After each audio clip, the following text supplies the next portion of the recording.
Bonjour ou bonsoir chers auditeurs et chères auditrices de notre web radio R212, Aziz Bousseta, en sa qualité de chroniqueur invité, partage aujourd'hui avec vous ses analyses et réflexions dans un article intitulé « À l'approche de l'installation de Trump, chaque pays avance ses pions ». Nous vous proposons de découvrir ce texte riche et captivant sous forme de podcast. Bonne écoute à tous. Aziz Bousseta ouvre son propos par une analogie intéressante, comparant la situation géopolitique mondiale à celle d'une école en attente de l'arrivée d'un nouveau directeur ainsi. Dans une école lambda, quelque part sur Terre, le corps professoral agit comme il l'entend, fait marcher l'établissement, avec les désordres habituels, dus aux positions et conceptions des uns et des autres. Puis un nouveau directeur est désigné, et son arrivée est prévue pour dans quelques jours. Les professeurs essaient donc, à cette perspective, d'ordonner au mieux les choses, les uns avancent, les autres reculent et une troisième catégorie se repositionne, en attendant l'arrivée du nouveau boss, qui s'appelle Donald Trump. Son élection, ou plutôt sa réélection, a sonné comme un coup de tonnerre sur la planète. Tout le monde sait que rien ne sera plus comme avant, mais personne dans le monde ne sait ce qui sera. Pas même Trump. On sait seulement que les choses bougeront, vite et dans le désordre. Alors tout le monde se repositionne, comme dans cette école. Notre journaliste entame son analyse géopolitique en évoquant la guerre en Ukraine, explore ensuite les calculs stratégiques de Vladimir Poutine, et l'analyse se déplace ensuite vers Israël, et quant à la Syrie, la situation reste complexe. En Ukraine. 3 ans ou presque après le déclenchement de la guerre ouverte, les deux armées russes et ukrainiennes font du surplace. Tout le monde tire sur tout le monde mais rien ne bouge. Depuis quelques semaines, après l'élection américaine, les Ukrainiens semblent résignés, et sont prêts à négocier, sous la supervision et la protection de Washington. Le nouveau président américain ne fait pas dans le détail ou la dentelle.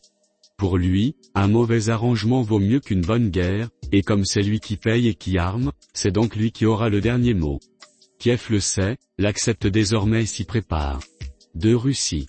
Vladimir Poutine sait qu'avec Donald Trump, il sera moins menacé, car il a compris qu'il exerce une influence très particulière sur le milliardaire américain. Mais Trump ne se laissera pas faire, ou berner, pour autant. C'est pour cette raison que Moscou a consenti d'immenses efforts militaires, matériels et hommes, pour gagner des positions en Ukraine, montrant ses muscles avec ses nouvelles armes. Poutine n'a plus aucune considération pour l'Europe, car il a compris que, plus que jamais, c'est à Washington que les choses se décideront. Comme toujours. 3 Israël. Mieux, bien mieux informé que le commun des mortels, Benjamin Netanyahou savait certainement la victoire de Trump, peut-être pas de cette ampleur, mais il le savait. Il a donc poussé ses pions, et son armée, partout où il le pouvait, où il le peut encore. Au Liban, en tuant tous les chefs de la résistance, en Syrie, en détruisant tout ce qu'il pouvait, et il rogne peu à peu le territoire syrien, ce qui lui permettra de mieux négocier par la suite, quand Trump sera là. Netanyahou sait que Trump n'est pas un va-t-en-guerre, tout juste brandit-il la menace armée pour ne pas avoir à s'en servir.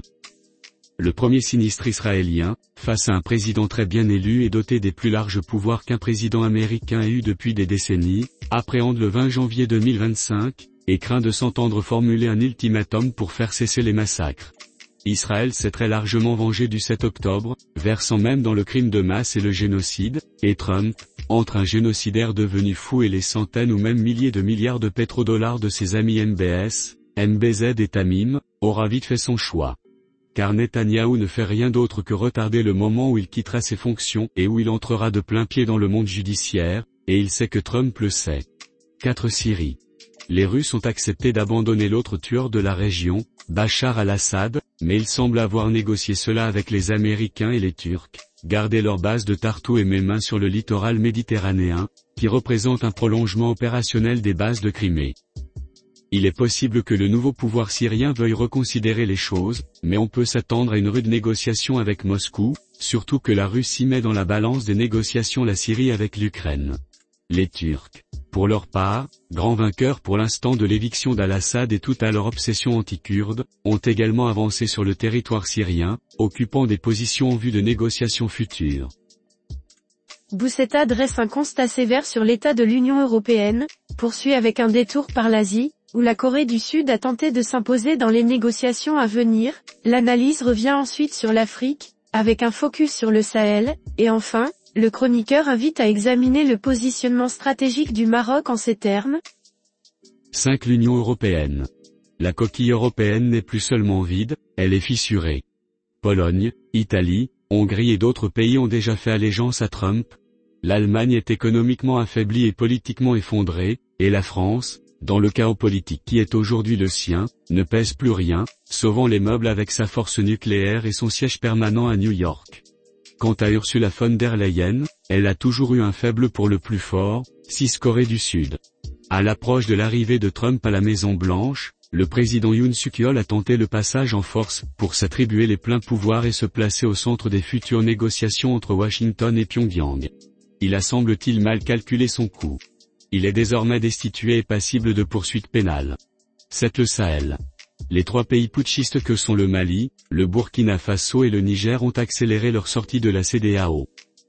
On se souvient de la forte pression US exercée sur Niamey au lendemain du coup d'État de juillet 2023, et de l'implication américaine dans les 2 autres pays, et on se souvient aussi des menaces de guerre de la CEDEAO contre le Niger.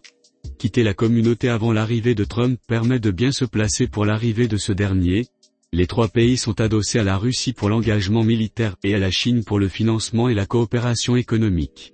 8. Le Maroc. Pour comprendre le nouveau positionnement du Maroc, il faut se référer au discours du roi Mohamed VI Riyad en 2016. L'idée générale est la diversification des partenariats, avec maintien des anciens et renforcement des nouveaux.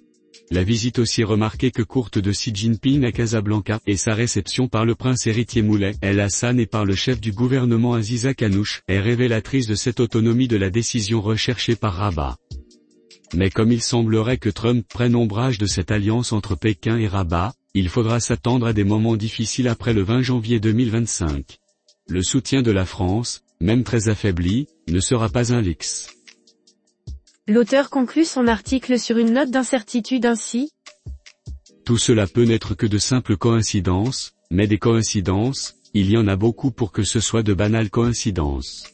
Le monde attend avec fébrilité l'arrivée du nouveau directeur, de Donald Trump, mais personne, même pas lui, ne sait comment les choses évolueront, alors tout le monde essaie de s'organiser et de gagner des positions à négocier par la suite. Avec la manière d'être et de faire du milliardaire américain, avec son équipe décomplexée et audacieuse, on peut prédire une période de forte turbulence dans le monde. Avec comme résultat un conflit généralisé et destructeur ou une pacification planétaire et durable.